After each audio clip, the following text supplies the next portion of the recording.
Bonjour à tous, alors je vous retrouve aujourd'hui dans un environnement qui change un petit peu, où il y a beaucoup plus de luminosité, puisque je suis chez mes parents, donc dans ma chambre chez eux, parce que donc si vous ne le savez pas, le reste de l'année j'habite dans un studio toute seule, parce que je fais mes études loin d'ici, et là je suis revenue pour 10 jours chez eux, du coup ceci explique cela. Et donc je me suis dit que je pouvais peut-être en profiter pour faire une vidéo qui va être consacrée à ma bibliothèque, parce que en fait l'essentiel de mes livres se trouve ici, donc dans des bibliothèques que je vais vous présenter. Après j'ai encore d'autres livres chez moi, donc dans mon studio à Paris, mais ce que je vous propose c'est que je vous les présente dans une autre vidéo, parce que là il y en a déjà pas mal. Voilà, donc dites-moi si ça vous dit. Donc je vais vous présenter ma bibliothèque. Donc sachez avant tout qu'elle est assez modeste par rapport à ce qu'on peut voir parfois sur les blogs ou sur les vidéos YouTube, parce que finalement j'ai moins que certaines personnes, mais bon ça reste honorable on va dire, je vais pas me plaindre. Et donc j'espère que ça vous plaira, j'espère que vous ne serez pas déçus, parce que bon c'est pas non plus la bibliothèque du siècle. Et après si vous avez envie que je vous parle de certains livres en particulier, n'hésitez pas à me le dire. Donc voilà, j'espère que ça vous plaira, et puis je vous souhaite un bon visionnage. Voilà, donc voici mes deux principales bibliothèques. Donc il y en a une troisième que je vous présenterai après. Donc mon but c'est un peu d'éviter de vous donner le mal de mer, donc je vais éviter de trembler. Si c'est le cas, je m'excuse vraiment. Alors je vais commencer par la première bibliothèque. Première bibliothèque, donc tout en haut vous avez des statues. Super. Ici c'est une étagère qui est un peu réservée à tout ce qui est DVD, jeux et livres de cuisine. Alors je suis une très grande cuisinière, n'est-ce pas? La preuve, j'ai 2 livres de cuisine. Voilà, donc c'est pour vous dire que je suis pas du tout une bonne cuisinière en fait. Après donc il y a les Guignols, les Simpsons, des films, l'auberge espagnole, un jeu, Big Fish, Paris je t'aime, j'adore Paris je t'aime d'ailleurs. The Big Sea, pareil c'est une super série, je sais pas si vous connaissez. The Big Sea c'est qui? Voilà, on voit rien, super. Là c'est Lost, donc Lost c'est un peu la série qui commence très fort et qui finit n'importe comment. Enfin j'ai l'impression que les scénaristes n'avaient pas prévu la fin en fait, voilà. Après là c'est 2 jeux de DS, bon bref voilà, ça c'est pas très intéressant. L'étage au-dessous. Alors, donc ici vous avez mes 2 parfums Chloé, n'est-ce pas, que je vais enlever pour vous présenter parce que c'est pas très intéressant. Donc voilà, donc ici c'est un étagère qui est un peu réservé au classique on va dire. Donc vous avez du Balzac. Je suis désolée, j'ai pas une super appareil photo, du coup on voit pas les titres. Mais bon, je vous l'ai dit. Donc là il y a du Balzac. Là c'est du Zola. Jane Austen. Celui-là il paraît qu'il est pas génial, je l'ai pas encore lu, mais bon voilà. Les 2 contes de Monte Cristo que j'ai pas encore lu, mais c'est prévu.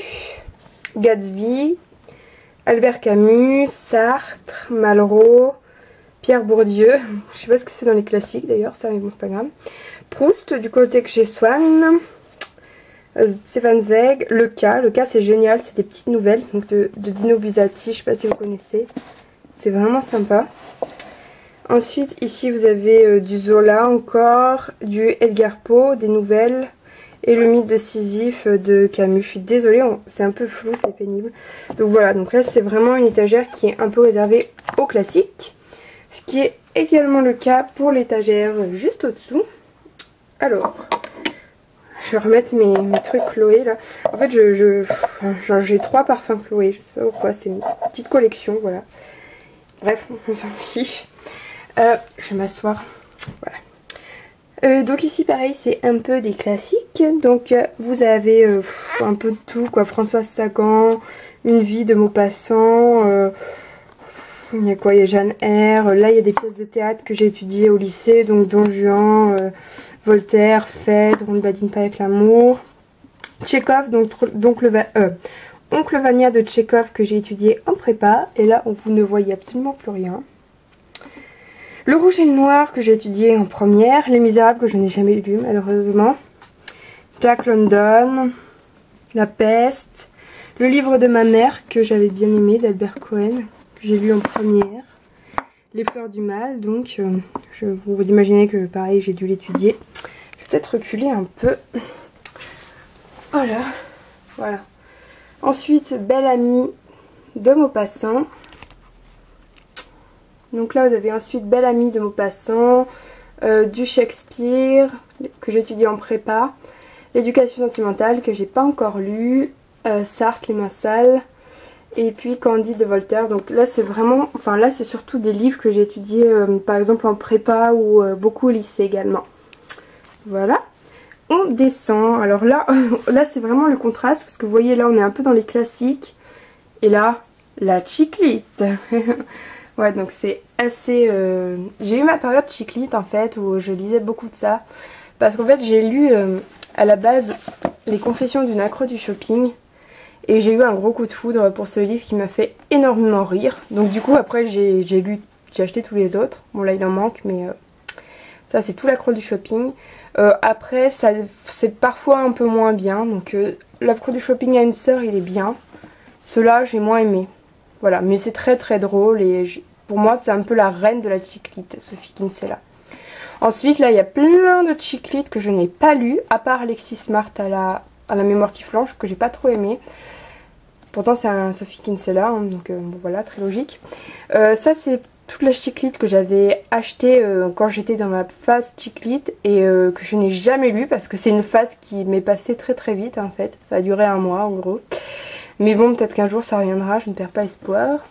Là j'ai du Catherine Pancol, Scarlett si possible, que j'aimerais bien lire. Là j'ai Les Menteuses en français. Là j'ai un livre mais super vieux que j'avais au collège, Mon nez, mon chat, l'amour et moi. Je le garde un peu par nostalgie, voilà, de quand je le lisais. Là c'est le coin BD de filles, donc c'est pas proprement parler de la chiclite, mais bon c'est un peu dans l'esprit. Donc vous pouvez voir qu'il y a du Digli que j'adore. Donc Digli c'est ça, c'est l'autobiographie d'une fille gaga et les confessions d'une glitter addict. Donc tous les deux ils sont vraiment chouettes. Margot Montin, donc les deux premiers, La théorie de la contorsion et J'aurais adoré être ethnologue, pardon. Donc le troisième il est à Paris, je ne peux pas vous le montrer. Les filles pensent que, vous savez, c'est de Lucie et de Paola. Elle avait un blog, je ne sais pas si elle l'a encore. J'ai adoré ça quand je l'avais lu il y a quelques années. Ici je crois que c'est du Pénélope Bagieux, voilà c'est Joséphine. Voilà. Là en avant toute j'ai pas trop aimé, c'est une BD d'une jeune fille. Puis après là j'ai vraiment des trucs, je sais pas ce qui m'a pris d'acheter ça, donc pourquoi il vaut mieux ne pas être une fille parfaite. Voilà, super. Les Envahissants. Et ça par contre c'est cool, Ma vie est tout à fait fascinante de Pénélope Bagieux qui est super bien. Voilà, donc ça c'est un... Oula, je vous fais tomber, je suis désolée, j'espère que je vous donne pas le mal de mer. Donc ça c'est vraiment tout ce qui est lecture de filles quoi. Voilà. On descend, alors là c'est tout ce qui est censé être surtout jeunesse. Donc Marie Tempête que je n'ai jamais lu. Ici il y a quasiment tous les Gossip Girl parce que au collège j'étais une très grande fan, donc voilà. Là il y a toute la trilogie d'Entre Chien et Loup. D'ailleurs je sais qu'il y a un 4e tome que j'ai jamais lu, mais je les avais lus au collège ou au lycée je crois. J'avais bien aimé et puis je trouve que c'est des... J'adore cette collection, enfin j'adore comment ils les ont fait, je trouve que c'est vraiment très beau, regardez. Le choix d'aimer et tout, je trouve que c'est des très beaux livres, donc je les aime bien en décoration, comme ça fait vraiment beau. Voilà, ensuite il y a Les Larmes de l'assassin, qui j'avais lu au collège, que j'avais adoré, donc je pense que je le relirai. Pareil, je trouve que la couverture est sublime. Là, alors là c'est des livres que j'ai lus en primaire. Louis Braille, vous voyez il est même couvert, parce qu'à l'époque on devait couvrir les livres. Et pareil pour Le professeur a disparu. Donc autant vous dire que je ne les relirai jamais, mais que je les garde juste en souvenir des premiers livres que j'ai lus vraiment à l'école. Ensuite il y a deux comme ça, donc Titus Flaminus que j'avais lu pour un cours de latin je crois. Et Les 4 filles du docteur March, voilà.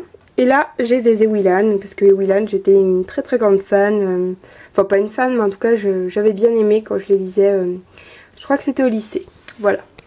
Et en bas j'ai tout un tas de BD magazines que je ne sais pas où mettre. Donc vous voyez il y a des Historia, enfin il y a des... super. Alors là je vous montre le truc bien bien gai, les philosophes face au nazisme. La liberté de Platon aux indignés, bref, vous voyez, c'est ce genre de magazine. Là, j'ai Black Sad, qui est une de mes BD préférées, mais que je ne savais pas où mettre. Donc Black Sad, c'est vraiment génial. J'avais eu la chance de l'étudier en cours également, donc voilà. Ici, pareil, les idées en mouvement. J'ai aussi le premier journal de Mickey, le numéro 1. Je vais vous le montrer quand même. Vous voyez, c'est joli, hein. Bref, donc voilà, donc ici c'est vraiment un bordel. Il y a des Tintins, il y a tout et n'importe quoi. Donc je vous remontre une vue d'ensemble sans vous donner le mal de mer si possible. Voilà. Donc on va maintenant passer à l'étagère d'à côté. Donc en haut je vais un peu vous passer parce que vous voyez c'est vraiment des trucs que je savais pas où mettre, alors j'ai tout mis là.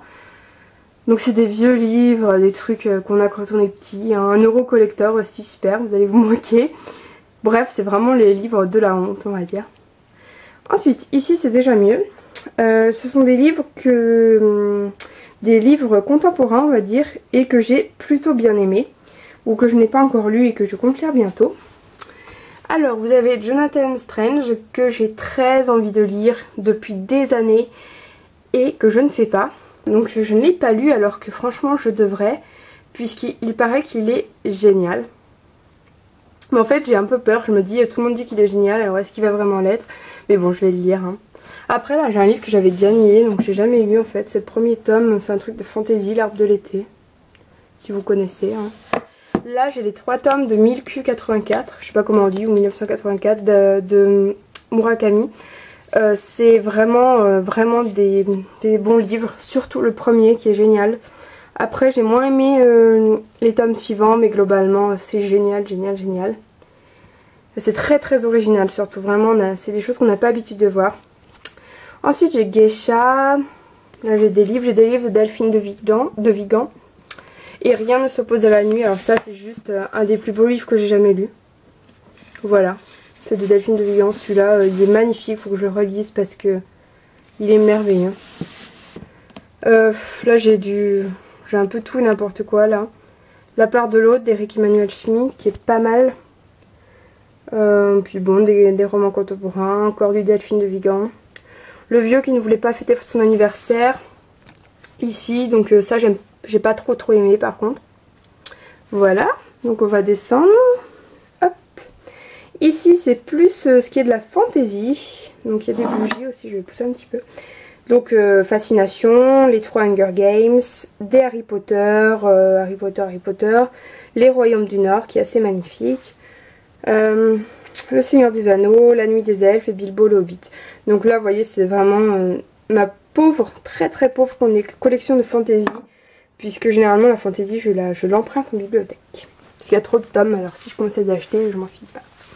Là c'est des livres, des polars. Voilà. Donc vous avez de l'Agatha Christie, du Sherlock Holmes, Fred Vargas. Voilà, beaucoup d'Agatha Christie. Et ici c'est des romans que je ne savais pas où classer. Donc j'ai tout foutu là. Super, hein, vous voyez la bibliothèque très recherchée, n'est-ce pas? Donc il y a vraiment un peu tout et n'importe quoi. Disparu, qui est d'ailleurs un livre jeunesse. Enfin bon, voilà, je vais pas m'attarder parce que c'est pas très intéressant. Et ensuite là c'est encore pire puisque c'est des livres romans contemporains qui ne m'ont pas marqué ou que j'ai gagné, que j'ai pas encore lu, etc. Donc il y a du Anna Gavalda ici, voilà, c'est vraiment pas très intéressant. Je sais pas s'il y en a qui... Alors il y a par exemple La Délicatesse, qui est un livre qui est pourtant bien aimé mais que j'ai détesté. Voilà, je l'ai trouvé nul et je sais que Claudia de Lecture de Livres l'a également trouvé nul. Donc voilà, donc coucou Claudia au passage. Parce qu'on n'est pas beaucoup à ne pas l'avoir aimé. D'ailleurs si vous ne l'avez pas aimé, dites-nous. Dites-moi plutôt. Bref, ça c'est des livres que j'avais gagné à un concours de nouvelles et que je n'ai jamais lu mais que je garde en souvenir. Voilà, puis en bas je vais vous montrer rapidement, c'est plus des gros livres que je ne sais pas où classer, donc typiquement l'histoire de France, le Da Vinci Code illustré. Oui. Alors à l'époque, je l'ai acheté il y a très longtemps en fait, et à l'époque j'étais un peu folle. Du coup je l'ai acheté comme ça une illustrée, super, ça fait la grosse fan alors que pas du tout en fait, mais bon c'est pas grave. Et voilà, un peu tout et n'importe quoi. Je montre un peu vite fait, on a tout vu. Je suis désolée, j'espère vraiment que vous n'avez pas le mal de mer, hein. J'ai un peu peur. Parce que j'ai pas de trépied ni rien, du coup voilà. Je vais vous montrer ma dernière bibliothèque qui n'est pas très intéressante puisqu'elle est consacrée à mes livres de cours en fait. Donc je sais pas si ça va vous plaire. Donc bah voilà, alors là vous avez la Vénus de Milo, magnifique n'est-ce pas? Avec des livres typiquement Albert Camus, enfin des livres un peu de cours mais qui ne sont pas des romans. Donc Quo Vadis, le deuxième sexe, le Platon, la controverse valadoïde, enfin voilà, vous voyez vraiment la société du spectacle. C'est vraiment des livres, pas des livres de plage quoi on va dire. Enfin à moins que, je sais pas, peut-être pour vous. Voilà. En haut c'est les livres de la honte. Donc c'est toute la collection des paresseuses que j'avais acheté, je ne sais pas trop pourquoi, mais bon voilà. Donc je ne vais pas m'attarder sur les livres de la honte. Hein. Hop. Ici vous avez ma magnifique collection de miniatures de parfums, voilà. Collection hautement de parfums et d'autres choses d'ailleurs. Enfin de miniatures on va dire. Donc vous vous en foutez, je suis désolée. Ici donc c'est des livres que je ne savais pas comment classer. Donc il y a pas mal de livres sur l'histoire de Rome. Donc celui-là il est magnifique. C'est l'histoire de Rome d'Indro Montanelli je crois qu'il s'appelle. Voilà, donc c'est un très vieux livre et je le trouve magnifique. Ici, vous avez la petite constitution de la République française, n'est-ce pas? Voilà. Ici, bon, vraiment des livres de cours ou des livres un peu des essais, tout ça. Ensuite, ici, eh ben, si certains d'entre vous font des études supérieures ou essayent de passer des concours, je pense que vous connaissez tout ça. Donc c'est tout ce qui est l'histoire, l'histoire constitutionnelle de la France. Ça c'est que des bouquins d'histoire. Le lexique des termes juridiques 2012, donc c'est pour mes études, du droit constitutionnel et les principes d'économie moderne. Donc ça c'est vraiment typiquement la littérature de Sciences Po quoi. Voilà, donc c'est pour mes études. En dessous vous avez plutôt des manuels, des gros livres. Donc de l'initiation à la version anglaise que j'avais en prépa. Un manuel d'arabe littéral parce que je voulais commencer l'arabe, les nuls d'histoire de l'art, les nuls de la philosophie, le nouveau Paris communiste, super, de Pierre Laurent, le poète en politique, donc c'est un truc sur Victor Hugo, encore de l'arabe, les petits soldats du journalisme, les anti-manuels, manuel de culture générale, bref, rien de passionnant. Et en bas c'est encore moins passionnant puisque c'est des dictionnaires d'italien, d'anglais, la cuisine de l'étudiant, bref, un joyeux bazar. Donc voilà, je vous ai tout montré, je suis assise par terre, c'est super ridicule, donc je vais m'arrêter là, et voilà. Voilà, donc j'espère que cette vidéo vous a plu, surtout que vous n'avez pas été déçus, parce que bon, je vous l'ai dit, c'est pas forcément la bibliothèque super à la mode, etc. etc. Encore une fois, s'il y a un livre qui vous intéresse en particulier et que j'ai lu, vous pouvez me le dire et puis je pourrais peut-être vous en parler. Et puis voilà, donc sur ce, je vous souhaite une très bonne semaine, une très bonne journée, une très bonne soirée. Je vous fais de gros bisous et puis je vous dis à très bientôt. Salut!